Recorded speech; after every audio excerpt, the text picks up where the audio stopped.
ये कहानी जे बहादुर की जिंदगी से जुड़ी एक सच्ची दास्तान है। वह दुनिया का पहला ऐसा रिपोर्टर था जो जान हथेली पर रखकर सोमालिया पहुंचा, एक ऐसी जगह जहां हर मोड़ पर मौत का खतरा था। शुरुआत में उसका मकसद सिर्फ वहां के पायरेट्स की जिंदगी को समझना था, उनकी कहानियों को दुनिया के सामने लाना। लेकिन जैसे ही वह वहां के आम लोगों की रोजमर्रा की जिंदगी देखता है, भूख, डर और मजबूरी को करीब से महसूस करता है, उसका नजरिया पूरी तरह बदल जाता है। उसे एहसास होता है कि असली कहानी पायरेट्स नहीं बल्कि वो हालात हैं जो इंसान को पायरेट बनने पर मजबूर कर देते हैं। Film the pirates of Somalia की शुरुआत हमें जे बहादुर से मिलवाती है, एक जुनूनी और जिद्दी लड़का जो मैगजीन के लिए लिखता है और खुद को एक जर्नलिस्ट मानता है। उसने यूनिवर्सिटी ऑफ टोरंटो से ग्रेजुएशन की है और उसका सपना है कि एक दिन वह बड़ा रिपोर्टर बनेगा, ऐसा रिपोर्टर जिसकी कहानियां लोगों को झकझोर दें। जे हमेशा ऐसे टॉपिक्स चुनता है जिनके बारे में आम लोग बहुत कम जानते हैं, लेकिन यही बात उसकी परेशानी भी बन जाती है। मैगजीन वाले उसके आर्टिकल्स को बार बार रिजेक्ट कर देते हैं। हर रिजेक्शन उसे तोड़ता जरूर है, लेकिन अंदर ही अंदर उसका यकीन और मजबूत हो जाता है कि एक दिन वह कुछ ऐसा करेगा जिसे दुनिया नजरअंदाज नहीं कर पाएगी। एक ठंडी रात जब उसके घर के बाहर बर्फ जमी होती है, उसका पैर फिसल जाता है और उसकी गर्दन में तेज मोच आ जाती है। मजबूरी में वह अस्पताल पहुंचता है। वहां अपनी बारी का इंतजार करते हुए वह चुपचाप बैठा होता है कि तभी पास बैठे एक आदमी की उससे हल्की सी बातचीत हो जाती है। जे ज्यादा बात करने के मूड में नहीं होता,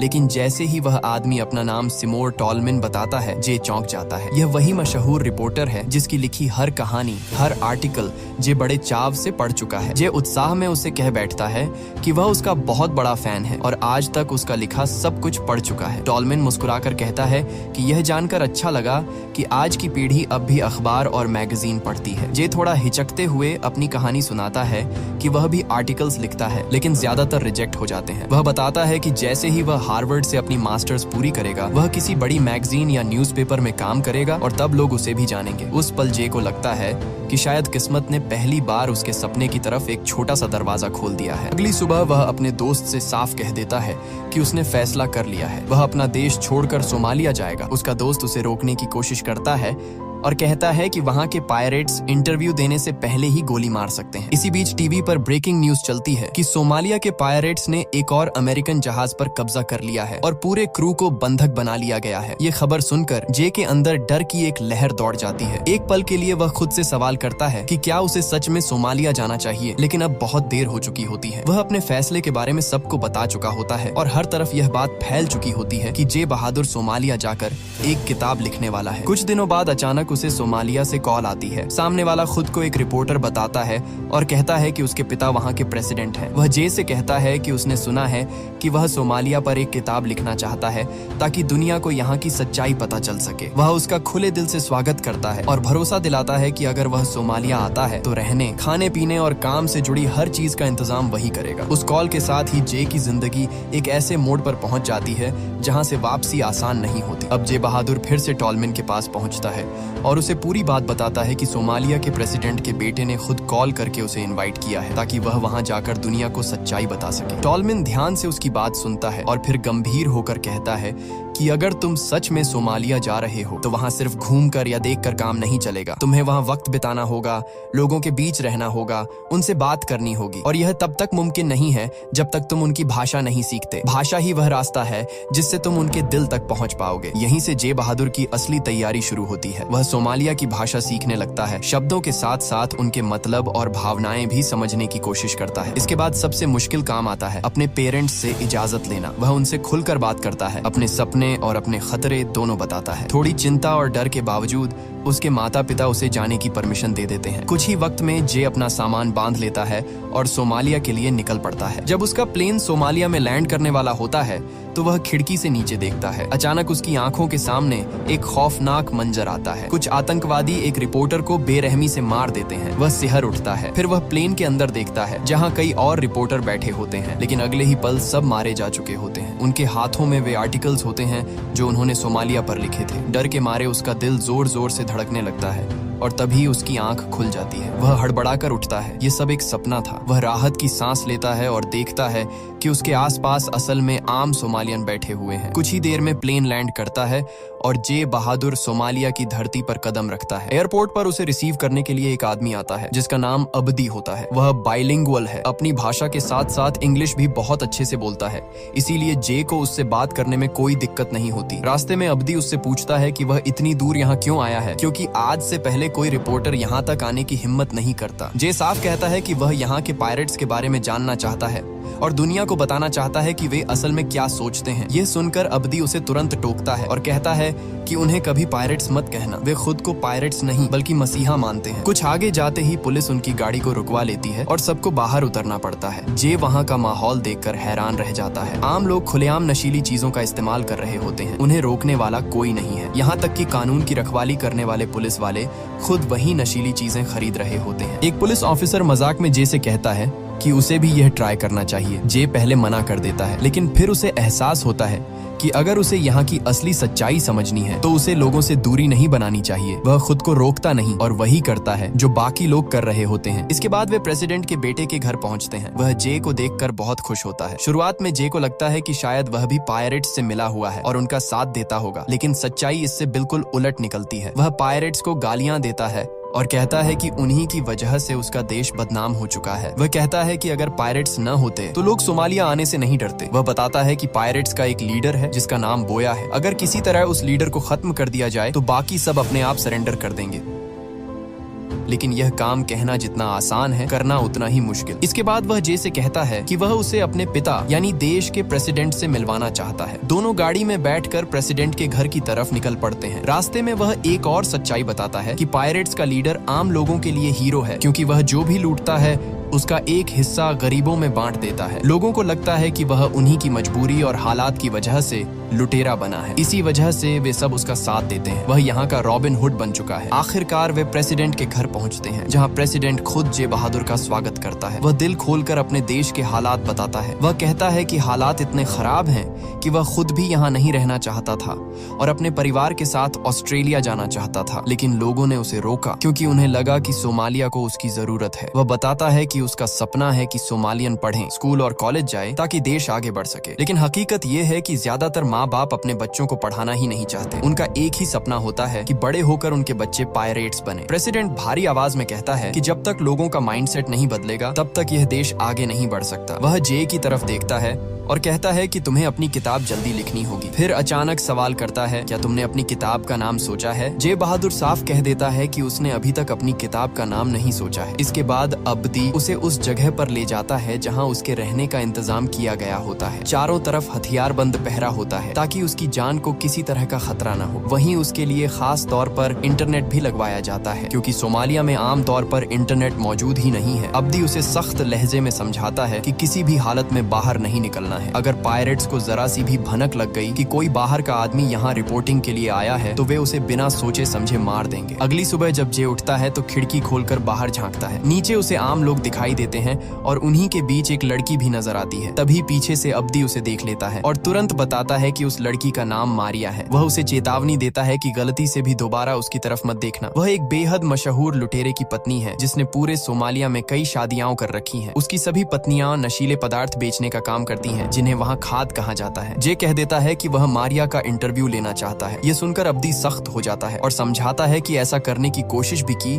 तो उसकी जान चली जाएगी। फिर वह कहता है कि आज वह उसे बोया के पास ले जाएगा, जो सभी पायरेट्स का लीडर है। अगर इंटरव्यू लेना है तो उसी से लेना होगा। थोड़ी ही देर में वे उस जगह पहुंच जाते हैं जहां बोया रहता है। चारों तरफ हथियारों से लैस पायरेट्स होते हैं। माहौल इतना डरावना होता है कि जे के हाथ पैर ठंडे पड़ जाते हैं। वह अब्दी से धीमी आवाज में कहता है कि अगर उसे कुछ हो जाए तो उसकी बॉडी उसके घर तक पहुंचा देना। अब्दी उसे भरोसा दिलाता है कि उसे कुछ नहीं होगा क्योंकि वह उनकी इजाजत से आया है। जब वे बोया के सामने पहुंचते हैं तो जे उससे सवाल पूछना शुरू करता है। हैरानी की बात यह होती है कि बोया उसके हर सवाल का बेझिझक जवाब देता है। जे जानना चाहता है कि वे सब मिलकर इतने बड़े बड़े कार्गो शिप्स को कैसे लूट लेते जाते हैं। बोया बड़े आराम से सब कुछ समझाता है। उसे लगता ही नहीं कि वह कोई गलत काम कर रहा है, इसलिए उसे कुछ छुपाने की जरूरत भी नहीं महसूस होती। बातचीत के अंत में बोया जे से नशीला पदार्थ मांगता है। जे सच बता देता है कि उसके पास कुछ भी नहीं है। ये सुनते ही बोया बिना कुछ कहे वहाँ से उठकर चला जाता है। कि जाते ही अब्दी गुस्से में जे से पूछता है कि उसने यह क्या कर दिया। जे कहता है कि उसे पता ही नहीं था कि इंटरव्यू के बदले कुछ देना भी पड़ता है। इसके बाद दोनों वापस लौट आते हैं। कुछ देर बाद जे फिर से अपनी खिड़की से बाहर देखता है और उसे मारिया दिखाई देती है। वह अचानक खिड़की से कूदकर उसके पास चला जाता है। हैरानी की बात यह होती है कि मारिया भी उससे बात करके खुश होती है। वह फर्राटेदार इंग्लिश बोलती है। जे उससे पूछता है कि उसने इंग्लिश कहाँ से सीखी। मारिया बताती है कि वह बहुत सारी इंग्लिश फिल्में देखती है और वहीं से उसने भाषा सीखी है। वह ये भी कहती है कि फिल्मों में हमेशा सोमालिया को गलत तरीके से दिखाया जाता है। वहाँ के आम लोगों की जिंदगी कभी नहीं दिखाई जाती, जबकि हकीकत बिल्कुल अलग है। वह जे को बताती है कि जब से वह यहाँ आया है हर कोई उसी की बातें कर रहा है, क्योंकि लोगों को उम्मीद है कि वह उनकी असली कहानियां दुनिया तक पहुंचाएगा। ये सुनकर जे को भी लगने लगता है कि वह सच में कुछ सही कर रहा है। इसके बाद जे मारिया से खाद खरीदता है और फिर से बोया के पास पहुंचता है। इस बार वह उसे नशीला पदार्थ देता है और बदले में ढेर सारे सवाल पूछता है। बोया सब कुछ खुलकर बताता है और जे हर बात रिकॉर्ड कर लेता है। अब उसके पास इतना मटेरियल जमा हो जाता है कि वह कई आर्टिकल्स लिख डालता है। वह एक लड़की के जरिए अपने आर्टिकल्स पब्लिशर्स तक भिजवाता है, लेकिन जल्द ही उसे जवाब मिलता है कि उसके लिखे आर्टिकल्स किसी को पसंद नहीं आ रहे। पब्लिशर्स कहते हैं कि दुनिया को यह सब नहीं चाहिए, उन्हें कुछ ऐसा चाहिए जो बिक सके। वे सुझाव देते हैं कि अगर वह पायरेट्स को रिकॉर्ड करके भेजे तो उसे पैसे मिल सकते हैं। दरअसल जे ने अब तक सोमालिया के आम लोगों पर लिखा होता है जो वेस्ट के लोगों को दिलचस्प नहीं लगता। वे सिर्फ पायरेट्स देखना चाहते हैं। जे को पैसों की जरूरत भी होती है और यह जानकर वह अंदर से टूट जाता है कि जो सच्चाई वह अब तक लिखता आया है उसकी किसी को परवाह ही नहीं। जे बहादुर टूटे मन से अब्दी के पास जाता है और उसे बता देता है कि उसने सोमालिया के बारे में जो भी आर्टिकल्स लिखे थे उनमें से किसी को भी पसंद नहीं किया गया। वह खुद को कसूरवार मानते हुए कहता है कि वह उनकी उम्मीदों पर खरा नहीं उतर पाया। अब्दी उसे शांत करते हुए कहता है कि इसमें उसकी कोई गलती नहीं है। वह पहला रिपोर्टर है जो यहाँ तक पहुँचा जिसने उनके साथ पूरे 3 महीने बिताए। उसने जो भी करने की कोशिश की वह ईमानदारी से की। अब यह दूसरों पर है कि वे उनकी कहानी सुनना चाहते हैं या नहीं। जे बहादुर साफ कहता है कि वह हार मानने वालों में से नहीं है। वह अब भी काम करना चाहता है, लेकिन सबसे बड़ी परेशानी ये है कि उसके पास पैसे खत्म हो चुके हैं। अगर उसे पैसे नहीं मिले तो वह कभी यहाँ से निकल भी नहीं पाएगा। तभी वह अपना आइडिया बताता है। वह कहता है कि वह पायरेट्स की वीडियो बनाएगा जिसके बदले उसे पैसे मिल सकते हैं। उन्हीं पैसों से वह यहाँ से निकलेगा और वापस जाकर उन सभी कहानियों को पब्लिश करवाएगा जो उसने सोमालिया के आम लोगों के बारे में लिखी हैं। अब्दी उसे चेतावनी देता है कि यह काम बेहद खतरनाक है और इसमें उसकी जान भी जा सकती है, लेकिन जे कह देता है कि इसके अलावा उसके पास कोई दूसरा रास्ता नहीं है। वह गेरार्ड से मिलना चाहता है जो एक बड़ा पायरेट है और मारिया का पति भी है। सबसे पहले वह मारिया के पास जाता है और गेरार्ड के बारे में पूछता है। मारिया मुस्कुराकर बताती है कि जब भी उससे मिलो उसके कपड़ों की तारीफ जरूर करना, क्योंकि उसे लगता है कि वह सबसे अलग और सबसे बेहतर कपड़े पहनता है। कुछ ही देर में जे और अब्दी गेरार्ड के पास पहुंच जाते हैं। सामने आकर जे की हिम्मत जवाब दे देती है। गेरार्ड इतना सनकी और खतरनाक इंसान होता है कि जे कैमरा निकालने की हिम्मत नहीं कर पाता। वह जो कुछ भी बोलता है जे चुपचाप अपनी नोटबुक में लिखता जाता है। अब तक उसके पास इतना डेटा इकट्ठा हो चुका होता है कि वह अपनी किताब पूरी कर सके। जे अब्दी से कहता है कि वह यहाँ से निकलना चाहता है, लेकिन अब्दी उसे बताता है कि इसके लिए उसे प्रेसिडेंट के बेटे को $500 देने होंगे, क्योंकि अब तक उसकी जो मेहमान नवाजी हुई है ये उसकी कीमत है। जे मजबूरी में बताता है कि नशीले पदार्थ खरीदने में उसके सारे पैसे खत्म हो चुके हैं। वह वादा करता है कि जैसे ही की किताब पब्लिश होगी वह पैसे भेज देगा, लेकिन परेशानी यह होती है कि अब्दी के पास भी पैसे नहीं होते। इसी बीच अब्दी को पता चलता है कि एक शिप यहाँ से जाने वाला है जिसके जरिए वह जे को बाहर भेज सकता है। यही एक मौका होता है। अब्दी जे को साथ लेकर यहाँ से निकल पड़ता है। रास्ते में वे एक दूसरे शहर पहुँचते हैं। वहाँ जे कई लोकल लोगों से मिलता है, उनकी कहानियां सुनता है। हर कोई चाहता है कि उसकी किताब में उनका जिक्र हो। एक महिला उसे बताती है कि बाढ़ में उनके सारे स्कूल बह गए थे और उसके बाद कभी दोबारा बनाए ही नहीं गए। ये सुनकर जे का दिल बैठ जाता है। इन हालात को देखकर उसे और यकीन हो जाता है कि इन लोगों की कहानी दुनिया तक पहुंचना बहुत जरूरी है। इसके बाद वे आगे बढ़ते हैं और उन पायरेट्स तक पहुंच जाते हैं जिनके साथ जे यहाँ से जा सकता है। जे जानता है कि अगर उसने इन्हें रिकॉर्ड कर लिया तो उसे $1000 मिल सकते हैं। वह मौके का फायदा उठाते हुए बड़ी चालाकी से गाड़ी से उतरता है और रिकॉर्डिंग शुरू कर देता है। पायरेट्स तुरंत उस पर बंदूक तान देते हैं। कुछ सेकंड जिंदगी और मौत के बीच लटके होते हैं। किस्मत उसका साथ देती है। वे उसे गोली नहीं मारते और बस इतना कहते हैं कि अगली सुबह वे उसे अपने साथ ले जाएंगे। अगली सुबह जब जे बहादुर की आंख खुलती है तो वह देखता है कि पायरेट्स वहां से जा चुके हैं। दरअसल उन्हें शक हो गया होता है कि जे कोई जासूस है, इसलिए वे उसे अपने साथ नहीं ले जाते। जे अपनी किताब पूरी कर चुका होता है, लेकिन उसके पास वापस जाने के पैसे नहीं होते। कुछ दिनों बाद उसके पिता का कॉल आता है। वह बहुत घबराए हुए होते हैं क्योंकि हाल ही में पायरेट्स ने कैप्टन फ्लिप के जहाज पर हमला किया था, जिसमें 3 सोमालियन मारे गए और 1 को पकड़ लिया गया था। इसके बाद सोमालिया की तरफ से अमेरिका को साफ चेतावनी दी जाती है कि अगर उनके देश में कोई भी विदेशी मिला तो उसे मार दिया जाएगा। ऐसे में जे की जान को सीधा खतरा हो जाता है और अब्दी किसी भी कीमत पर उसे उसके देश वापस भेजना चाहता है। इसी बीच जे के परिवार ने उसके अकाउंट में पैसे डाल दिए होते हैं। जाने से पहले जे एक आखिरी कोशिश करना चाहता है। वह कहता है कि वह लीडर का एक बार फिर इंटरव्यू लेना चाहता है क्योंकि उसे लगता है कि कैप्टन फ्लिप के जहाज पर हमला उसी के लोगों ने किया था। वे लीडर तक पहुंचते हैं। वह एक बार फिर इंटरव्यू देता है, लेकिन साफ कह देता है कि उस हमले में उसके लोग शामिल नहीं थे। वह जे से कहता है कि अगर उसे सच्चाई जाननी है तो उसे मरिया से बात करनी होगी क्योंकि वही इस बारे में सब कुछ जानती है। जे मरिया से मिलने के लिए बाजार जाता है, लेकिन वहाँ वह उसे नहीं मिलती। कुछ लोग जे को पहचान लेते हैं कि वह यहाँ का नहीं है। वे उसका पीछा करने लगते हैं। किसी तरह जान बचाकर जे भागता हुआ अपने कमरे तक पहुँचता है। वहाँ मरिया पहले से उसका इंतजार कर रही होती है। वह उसे बताती है कि कैप्टन फ्लिप के जहाज पर हमला उसी के पति ने किया था। वह उसे चेतावनी देती है कि उसकी जान खतरे में है और उसे जितनी जल्दी हो सके यहाँ से निकल जाना चाहिए। यह कहकर मरिया चली जाती है और जे उसे खिड़की से जाते हुए देखता रह जाता है। अब जे को पता चल जाता है कि मरिया के पति ने कुछ अमेरिकन को मार दिया है, लेकिन अब उसके पास रुकने का कोई कारण नहीं बचता। उसकी किताब पूरी हो चुकी होती है। जाने से पहले वह अब्दी और उन सभी लोगों का शुक्रिया अदा करता है